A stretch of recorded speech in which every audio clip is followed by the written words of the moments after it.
We're staying in close contact with all of our partners across the metro to ensure that there are no interruptions in daily service.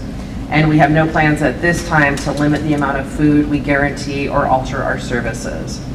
And most importantly, if you're one of our neighbors who is losing sleep about how you and your household will be able to get by, please know that there's a network here to help you.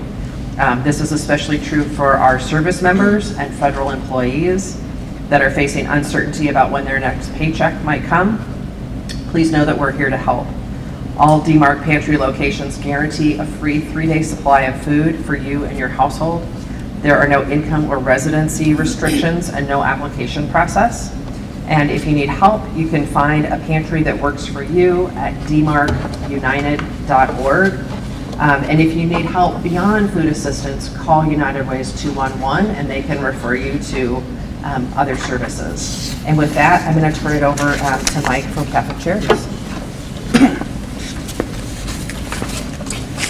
Good morning, and thank you, Kathy, for the introduction. Without the partnership of DMARC, we absolutely would not be able to do what we do.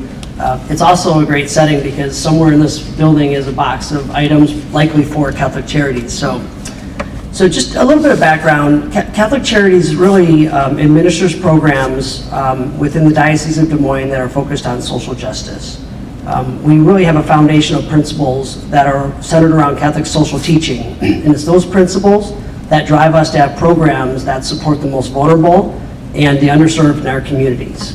And we have a mission to really empower individuals and strengthen families to support a stronger community. So when I think about our food pantry, we serve about 21,000 people a year through our monthly window. And that would be meals, as Kathy said, up to 3 days, and we would not be able to do that without partnerships with Food Bank of Iowa and DMARC. We also, though, at the food pantry have about 600 to 700 people a day that come. They come to our daily window, is what we call that, and that we provide them rescue food through partnerships such as Hy-Vee, Costco, Panera, Anderson Erickson, and many others, really to help them kind of get through the days while they're trying to find other solutions that they might need. We have definitely seen over the last couple of years a growth in the people that are coming to our pantry, whether it's individuals or families. And one of the things we're also seeing is first-time people that come that had not been to the food pantry before. And many of these are people that have jobs but just aren't able to make ends meet. So they could be nurses, they could be construction workers, and they could be our neighbors. In fact, they're likely the neighbors that we have all around us that come to our food pantries. And we would expect, as Kathy referenced, that we're going to see an increase in demand in November because that starts the beginning of our big rush. And without programs like SNAP, we would expect that is only going to magnify that increase. So one of the things that Kathy said, but I really want to reiterate it, is the work that we do at Catholic Charities Food Pantry is really supplemental. We're there to provide solutions, but there's no way that we could provide solutions that would solve the gap between what programs like SNAP can provide those types of customers. We have volunteers that support our programs, we have limited facilities, we have just challenges that make that very difficult, and yet we would certainly focus on doing the best we can to find solutions in such a challenging, difficult time. So bottom line, the impact of what happens with the government shutdown if SNAP is not coming in November is that we would expect to see unprecedented growth at our food pantry. And while that would be difficult based on the things that I mentioned, we believe that the Catholic community is always willing to step as best it can to find solutions, and we will be fully prepared to support as best we can. So with that, I'm going to introduce Annette Hacker. Annette is the Chief Communications and Strategy Officer for the Food Bank of Iowa.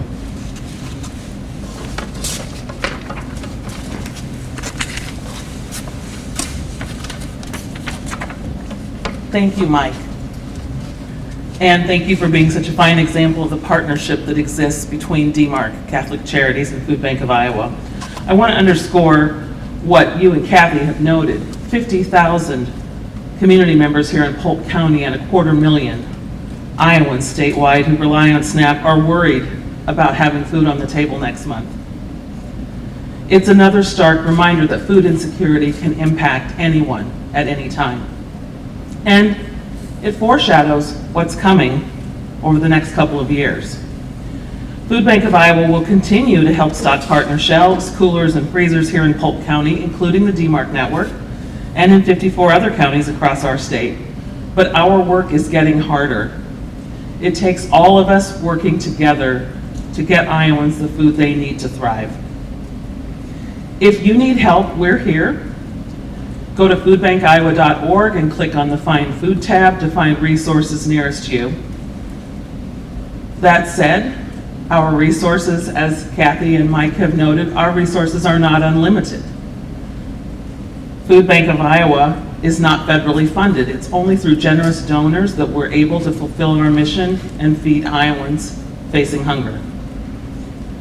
Food Bank of Iowa does receive commodity food from USDA. It's currently about 10% of our inventory. That's the lowest it's ever been.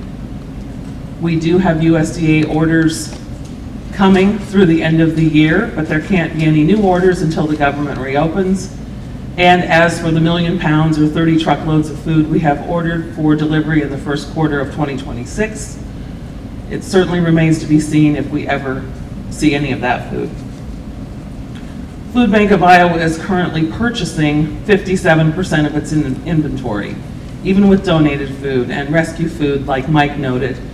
We're purchasing 57% of our inventory because more Iowans need help with food. Food costs more, and it costs more to get it here. This is not sustainable long term. All of us are doing everything we can to meet the need, but as Kathy noted, the charitable food system cannot fill this gap. For every meal the charitable food system provides, SNAP provides 9. Your voice and generosity matter. Together we can help Iowans stay nourished through the unexpected. I would encourage you to let our leaders know we must protect critical food and nutrition programs. And with that, I'll turn it back to Kathy. Thank you, Annette and Mike. So what can you do? What can the public do to help in this situation? The number 1, 2, and 3 things are call your member of Congress. No kidding. But seriously, call your member of Congress. Tell them that hungry people can't wait, that we need the government shutdown to be over, and we need for Iowans to get their SNAP benefits. That is the number 1 thing that you can do to be helpful in this situation, is call your member of Congress. The second thing I would say is find your local food pantry and volunteer. With the increased need, as well as needing additional food resources, we're also going to need more hands. As the saying goes, many hands make light work, and so we're going to need more hands. So find your local food pantry and volunteer. And then the third thing is, if you're able, donate. And I can tell you that people like to do food drives, which we greatly appreciate, but Food Bank of Iowa and DMARC both have wholesale purchasing power, so we can get more food. It's more effective to donate money that you can earmark or designate towards food purchase only. And we will use all of that money to buy food wholesale and get the maximum amount of food in the doors that we can. We are happy to take questions at this time, any of the speakers. We also have other members of our food pantry network here that can answer questions if you'd like. This might be a question for Annette. I know that Food Bank of Iowa serves a lot of communities outside of Polk County. Obviously, there's lots of great partners here in the metro area, but can you talk a little bit about serving this need in rural communities as well? Sure. Lots of people think that food insecurity is only an urban problem, but it certainly affects rural areas just as much, if not more, in some areas where there are food deserts. Food Bank of Iowa serves 700 partners across 55 counties, including here in Polk County, the 14 partner pantries in the DMARC network. We do that through freestanding pantries, mobile distribution, school pantries, church pantries, meal sites, daycares, shelters. The governor put out a statement today saying that she wanted to start looking at the emergency food plan for COVID, and that she wanted the HHS to be in contact with food banks. What do you think of those actions, and is there anything else the state could be doing in the meantime while these SNAP benefits are at risk? Well, I was not able to read that because I was in the car on the way over here when that was issued, but any step toward reopening the government and getting SNAP benefits to be issued next month is a step in the right direction.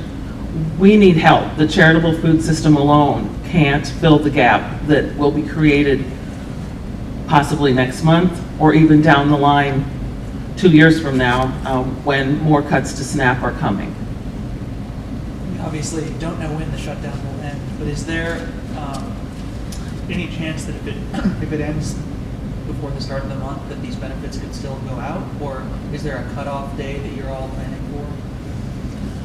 I don't think we can answer when or if the benefits will be issued. That would be up to the feds, which have told states not to issue the benefits, and to the Iowa Department of Health and Human Services. Anything to add to that, Kathy? Is it a week?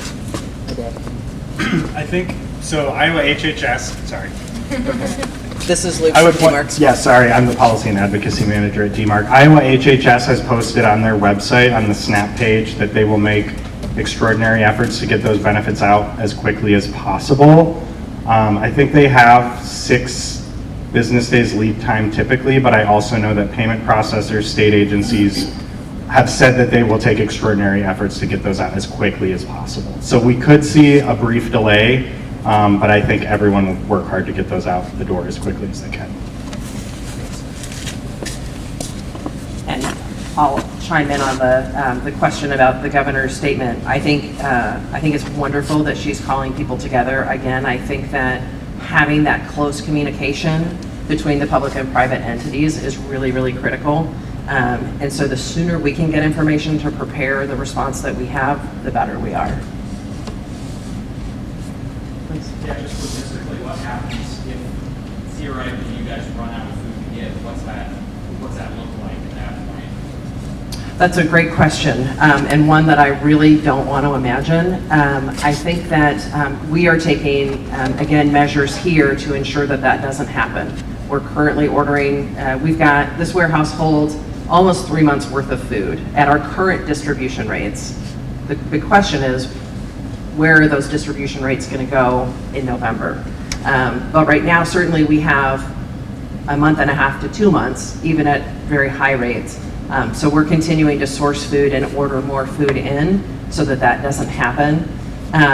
My board, we had an executive committee meeting this morning and are talking about contingency planning based on predictive models of what the first 10 days of the month look like, because that's when SNAP benefits would normally go out.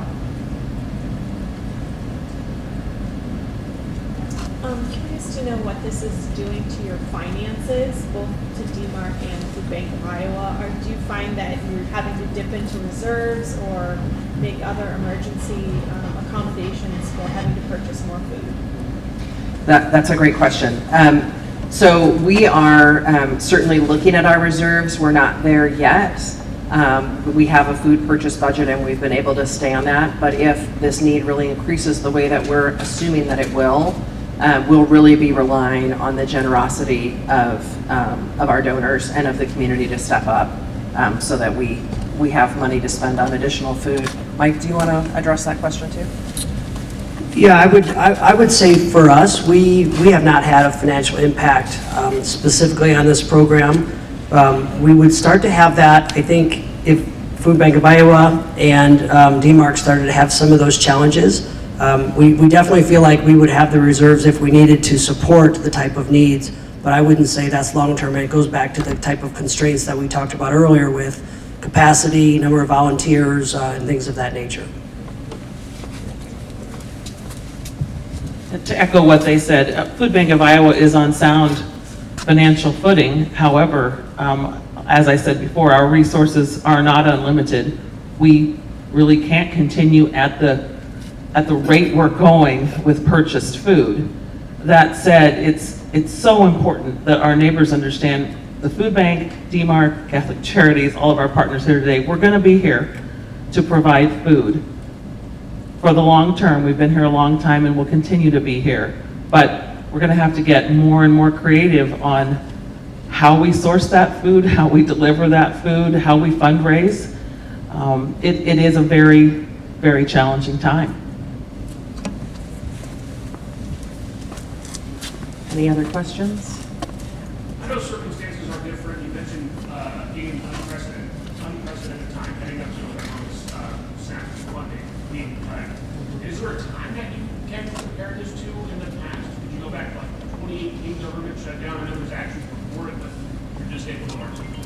Yeah, there is literally no precedent for this. I wish that there was, because that would make it a lot easier for us to predict what we think is going to happen next. But there is literally no precedent for this. In the history of the SNAP program, benefits have never been delayed or not issued, ever. And like I said, in Polk County alone, that's $9 million and 50,000 people. Do you know the statewide dollar? The statewide dollar impact is 45 million. 45 million, in 45 grocery million, benefits and that's per next month. We have some basic SNAP information, both in regards to Polk County and the whole state here, if you'd like to take some. We'll distribute that at the end. For those that want to do some kind of food collection, maybe with kids groups, what are your greatest needs? You know, the greatest needs, and certainly the simplest thing, is canned goods. Things like canned tuna, canned chicken, cereal, canned beans, canned fruit and vegetable, pasta, rice is a huge thing. We go through a lot of rice. What else would our pantry partners say that are here? Peanut butter. Peanut butter. Dried beans is also something. Dried beans. So really that inside of the grocery store, you know, those inside aisles. Would you say you guys find it likely or unlikely that the USDA will access contingency funds to help support you while you're not? So we find it unlikely that they would use contingency funds just because we don't know that they exist in the magnitude that it would take for SNAP to be fully funded.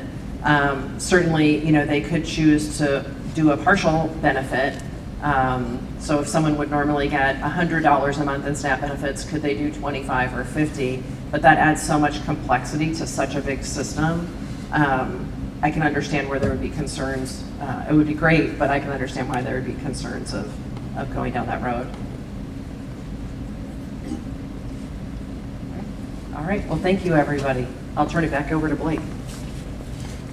All right, yeah, thank you all for being here. If you would like a copy of that release, we do have one up here that you can review that the governor put out this morning, as well as some basic information, and a copy of the release that USDA put out in regards to changes to the SNAP program here starting in November. So with that, I'm going to close this out for today. If you'd like to discuss, just chat with any of the folks here today, but again, check on your neighbors. This is going to be a very trying time for everybody, so please just continue to work this beat if you can, and we appreciate you for being here.